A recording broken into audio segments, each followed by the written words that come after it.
Hello, BookTube. I recently wrote a column about my love of e-reading and especially of e-readers. I have the little old Barnes & Noble Simple Touch here with the page turn buttons, a 10-year-old device, I think, but it could really be any dedicated e-reader.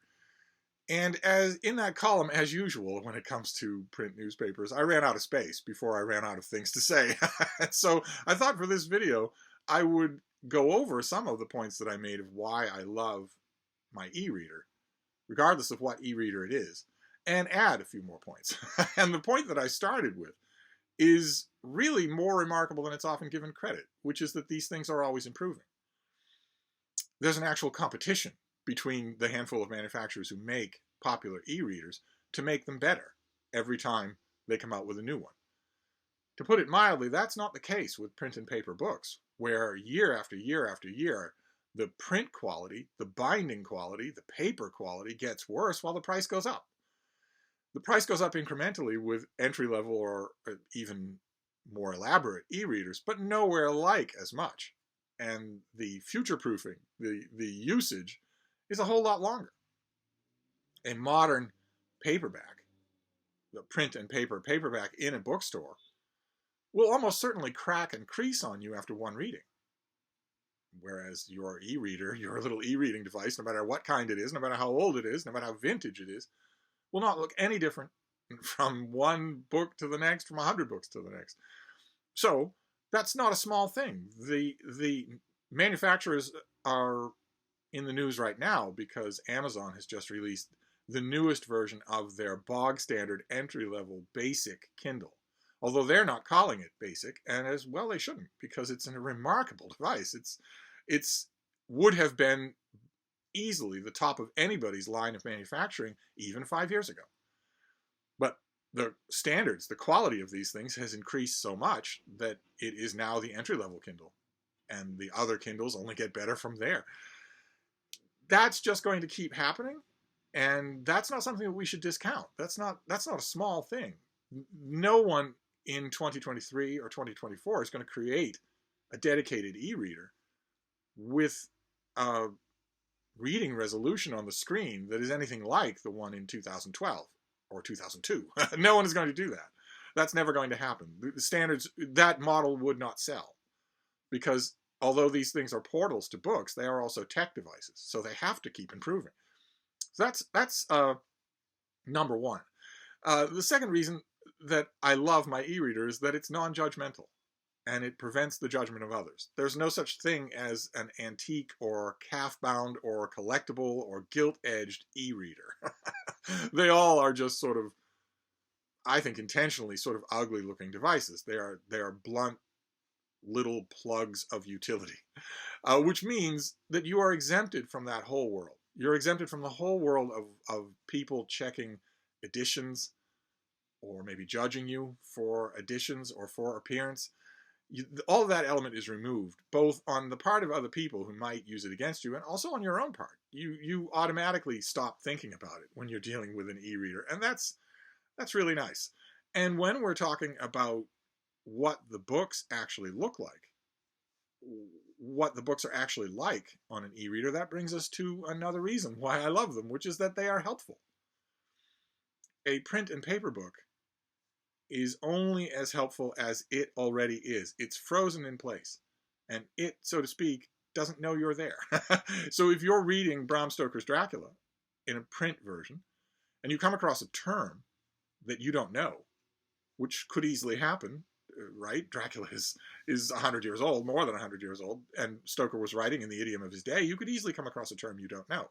If you're not reading an annotated version, if you're just reading the book itself, and you come across that term, no matter how important a place it is in the book, you're stuck. What you have to do is either get up and go across the room to a dictionary, or more likely pull out your phone and look up the word. In other words, you need something else. You need a second thing, a second object of some kind to get you over that. Likewise, if the author in the Victorian era, the Edwardian era, or any other era before the 20th century, if the author slips into a foreign language, as, for instance, Bram Stoker does on a few occasions on Dracula, if the author slips into a foreign language, a foreign quote, a tagline in Latin, or a sentence in French, and you don't know that language, you are likewise stuck. That print and paper Dracula volume is not going to help you. Whereas e-readers do. They are programmed to help you. Not only can you press on a word and get a definition, not only on most of these things can you press on a word and get its context or a fuller explanation, sometimes in some cases with some manufacturers, a direct link to Wikipedia, but also you can do all sorts of other helpful things. You can change the font type, you can change the font size, change the page arrangements, and those kinds of helpful manipulations likewise proliferate with every new iteration of the device. That is one of the battlefields on which the war of constant improvement is being fought, and you are the winner. No matter who comes out on top in that war, you are the winner. Likewise, I might also point out for another point in favor of these devices that they're incredibly durable. There are some thinner, more delicate, top-of-the-line ones, especially the ones with glass screens, that maybe aren't so much, but the absolutely standard ones, the ones that people tend to use, the ones that people tend to gravitate towards, this, for instance, is, like I mentioned, a 10-year-old Nook Simple Touch. If I threw it on the floor, the screen is recessed, just a bit, but enough to protect it. It wouldn't shatter. And the case itself is rubberized plastic. It wouldn't be hurt at all. And that's not the only way, right, that a thing can be durable. What I'm trying to say is your e-reader can be dropped. It can be punted. It can be knocked around. Most of the newer ones are waterproof, so you can read it in the tub without worrying about losing your grip on it and letting it slip into the water.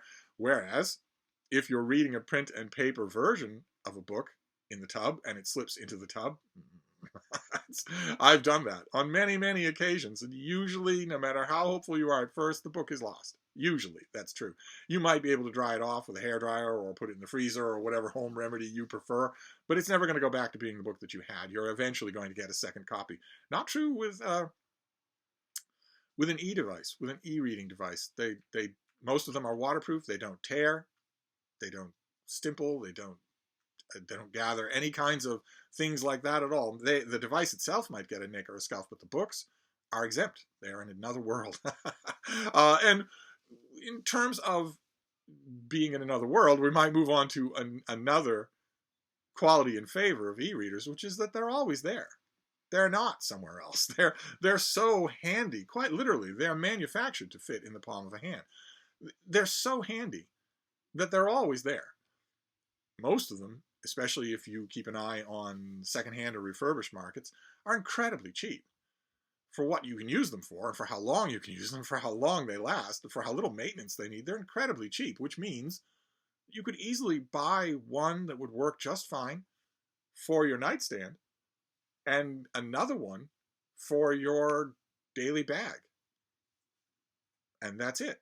If you do that, your books are always there. They are always at your fingertips. Unlike the print and paper book that you suddenly want, which will always be all the way across the room on a drafty day when you're comfortable on the couch under a blanket with sleeping dogs or cats on top of you. The book you want will always be way over there. Sometimes it'll even taunt you by being visible. With an e-reader, that is not the case. Not only is it always at your fingertips, but it has everything that you want already on it, which brings us to another point in favor of these things, which is that they are capacious. You are carrying around a library, not a book. And they're searchable. So you could have 1,000, 2,000, 3,000, 4,000 books on a device this size that you can search. You can find anything that you need, not only whether or not you have a book, but within that book. That's another element of it being helpful, is that you can search inside the book as much as you want. You can find out when Aunt Lulu was first introduced without paging through the book, which is, in any case, on the other side of the room. You don't have to do anything like that with one of these things. They're right there. And I mentioned that they are capacious. This can hold an entire library, a library that would satisfy you for most of the rest of your reading life. And these things are very basic. The technology involved is very basic. Short of the device's battery itself going dead, it will last you. If you were to put aside $1 a week in the time that you're using your favorite e-ink e-reader, by the time that e-ink e-reader actually gives up the ghost and can't be saved, you would have more than enough money for 2 more of them. So they're cheap and durable. But in addition to being capacious, in addition to being able to hold your whole library, another thing that I would mark in favor of them is that nobody knows what that library is. They're wonderfully private devices. If you pull one out on a train or a subway or waiting in an airport, there's nothing visible for some rando Calrissian to come over and start talking about the cover of the book, or say, "Oh, I read that. Hey, want to go for drinks?" or something like that. There's nothing like that at all. There is no even implied conversation starter in these things. They are intentionally very featureless. So it's just you and your library. It's you and the book, without anyone being able to see what you're reading, without anyone being able to judge what you're reading or comment on what you're reading. That might sound like an antisocial mark in their favor, and if so, so be it. That is still a nice mark in their favor. If any of you have ever been trapped in suddenly, through courtesies and obligation, needing to talk with a stranger about what you're reading, or worse, defend what you're reading, that's gone completely with these things.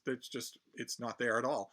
And another element in favor of these things is purely practical, which is that they are easy to store. Well, I mentioned you have your whole library on here. You have 5,000 books on your device. Fine and dandy. But there's no dusting. There's no shifting around. There's no boxing up, God forbid, when you need to move house. There are no silverfish. There's no mold. There's no nothing. You don't have to heave anything from room to room. Everything's right here. So everything is easy to store. Everything is also, as another point in their favor, very easy to organize. Unlike, for instance, the books on your shelves, where if you have a theme going on one particular shelf, let's say American naval history, and you get 2 new books on American naval history when the shelf's already full, you have to take everything off. It's the book origami that book collectors know so well, where you're constantly wrestling with where things are on their shelves, and also constantly wondering where things are on their shelves. So you have, let's say, that shelf on American naval history, but one book that you got at a yard sale 2 years ago turns out 2 years later to be the book that you want, and naturally it's the one that's not on that shelf because you put it somewhere else, or left it down, or accidentally shelved it in a totally wrong place. I have mentioned many times to friends of mine who've come over to look at my books that I wish that I could simply call out and have a book answer me so that I knew where it was. So I could just ask it where it was. That's not possible with a print and paper book library, which is why I, like I'm sure many readers, have spent endless hours looking for things that I'm sure I have. But with an e-reader, it is possible. Not only to organize anything any way that you like, including the same book in 2 or 3 different organizational categories, cross-indexed, as it were. Try doing that with print and paper books. You'd need multiple copies. But in addition to that, you can go to the device, another element under the heading of it being helpful, and literally call for a book. You can just search. I know I have this. I'm not going to scroll through everything I have. Let me just ask the device. And it will tell you. And then there's one last reason why I love e-readers that I didn't really get to in my column, because it would almost be a column of its own. And that is that these things are the perfect antidote to mindless screen addiction, which we're all vulnerable to. All of our smart devices, all of our bright, colorful devices, that's another element under the helpful heading on e-readers, is that they're not shining a light directly in your face like your cell phone is or your iPad is. They're not doing that. Instead, they're much more restful for your eyes. But we all have those devices that do that, and they are connected to the internet, and they induce scrolling. They very much want to. That's their business plan. And that, I don't need to tell you, is destructive. That is, a little of it can be informative, but whoever stops at a little, we all take it too far. And this is the ultimate antidote to that. It is a tech device. You're holding it in your hand. You don't feel like you're missing anything, but you are blissfully disconnected from the rest of the world. It's just you and your book. There are no pings, no alerts, no bars up at the top. Most of these e-readers come with a very experimental, very beta web browser that is intentionally janky. You are not supposed to want to use it, and you don't. You forget that it's there. For anything, even checking emails, you don't. which means you are allowed to relax with your book, which is the whole point of all of this. And it's not their fault that the 21st century world of technology grew up around them. Once upon a time, they did command attention in a far greater extent than they do now. Now, they have to compete with a lot more until you get an e-reader. For me, an e-reader is the perfect antidote to a cell phone or an iPad. You can scroll on this device, but you're scrolling through the book you want to read. It, I think, is very conducive to making you want to read even more. This is, in my case, that's quite a lot. And I bet that a lot of you, if you have experienced the same thing, feel it too. That suddenly there is this cozy little corner that you can just curl up into and leave out the rest of the tech that looks kind of similar. For me, that's a very strong advantage to e-readers, is that they satisfy that craving while at the same time denying it. So there are a few of my reasons for loving these things. I'm always reminded when I hear the discourse on social media or on sites like Goodreads, debates about, you know, what's better, a printed book or an e-book, what's better, print and paper reading or e-reading. I always think that's kind of funny. It reminds me of the old adage that if you build a better mousetrap, the world will beat a path to your door. The unspoken footnote to that old adage is, if you build a better mousetrap, the world will beat a path to your door, except for the stubborn holdouts who prefer the old mousetrap. I always have to smile a little at that, because e-reading devices are the better mousetrap. We might lose sight of that fact in the sense that they are all marketed by companies, and that constant competition to change and improve them that I mentioned earlier may blur that reality a little bit. It's nevertheless true. These are the better mousetrap. And so those are a few of my reasons why they are, and I'm tempted to do more, but I'll stop there. I just thought I would elaborate on that, because a column is never long enough when it comes to a subject like this. So I will wrap this up for now, but I will see you soon. Thank you, BookTube.